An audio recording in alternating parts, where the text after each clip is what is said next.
এরপরে প্রশ্ন হলো আসন্না ফাউন্ডেশনের কোরবানির প্রজেক্ট সম্পর্কে জানতে চাই। আসন্না ফাউন্ডেশন এবছর অন্যান্য বছরের মতো সবার জন্য কোরবানি ঘোষণা করেছে।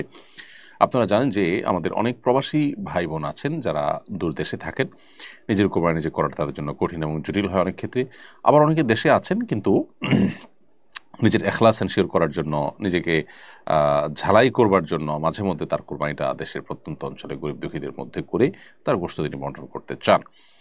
তো এই রকম ব্যক্তিদের বা অনেকের হয়তো দেশে আছেন কিন্তু কোরবানিটা হয়তো তার অন্য কোথাও কেউ করে দিতে পারলে তার জন্য সহজ হয়, ভালো হয়।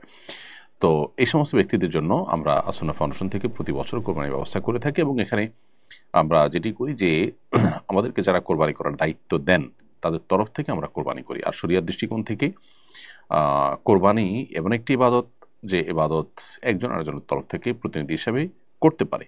আপনি যদি কাউকে একটা গরু বা ছাগল কেনার টাকা দিয়ে বলেন তুমি এটা কিনে আমার পক্ষ থেকে জবাই করে কোরবানির ঈদের দিন এটার গোশত তুমি বন্টন করিও বা নিজে নিও, তাহলে সেটা জায়েজ আছে, এই প্রতিনিধিত্ব এখানে চলে।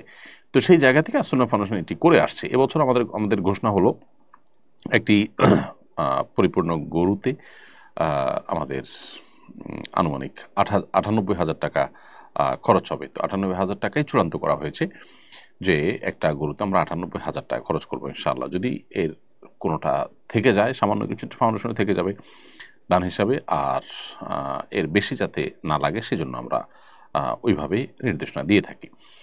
তো 98,000 টাকা আমাদের একটা গরুতে লাগবে, পরিপূর্ণ গরুতে। আর গরুর একটা ভাগের 14,000 টাকা লাগবে এবং ছাগলের জন্য একটা ছাগলের 16,000 টাকা লাগবে। বিধায় আসন্না ফাউন্ডেশনের মাধ্যমে যারা কোরবানি করাতে চান তারা এই হারে শরিক হতে পারেন যত দ্রুত সম্ভব, কারণ একটা সময় এটি বন্ধ হয়ে যাবে এবং নির্দিষ্ট সময়ের পর আর আমরা এই খাতে কাউকে ডোনেশন না করার জন্য অনুরোধ জানাবো।